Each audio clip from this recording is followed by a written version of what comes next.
தமிழகமெங்கும் கிளைகள் கொண்ட Annamal institute of hotel management and hospital management படிப்பில் சேர்வதற்கான அட்மிஷன் நடைபெறுகிறது.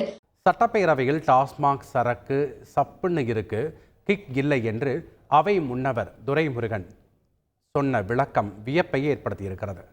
சட்டப்பேரவையில் பாமக உறுப்பினர் ஜி.கே. மணி பேசிய போது கள்ளச்சாராயத்தை ஒழிப்பதோடு மது விலக்கையும் கொண்டு வர வேண்டும் என கேட்டுக்கொண்டார். இதற்கு பதிலளித்து பேசிய அவை முன்னவர் துரைமுருகன், பூரண மதுவிலக்கு விவகாரத்தில் கருணாநிதியே பதில் கூறியிருக்கிறார் என்ற அவர், கர்நாடகா, கேரளா, ஆந்திரா, புதுச்சேரி என சுற்றியிருக்கும் மாநிலங்களில் மது விற்கும் போது தமிழகத்தில் மட்டும் பற்றிக்கொள்ளாத கற்பூரமாக எப்படி பாதுகாக்கப்பட முடியும் என கேட்டிருக்கிறார். உழைப்பவர்களின் அசதியை போக்க அவர்களுக்கு மது தேவை என்ற அவர், அரசாங்கம் விற்கும் மதுவில் அவர்களுக்கு தேவையான கிக் இல்லாததால் கிக் வேண்டும் என்பதற்காக சிலர் கள்ளச்சாராயத்தை குடிக்கின்றனர் என்றார்.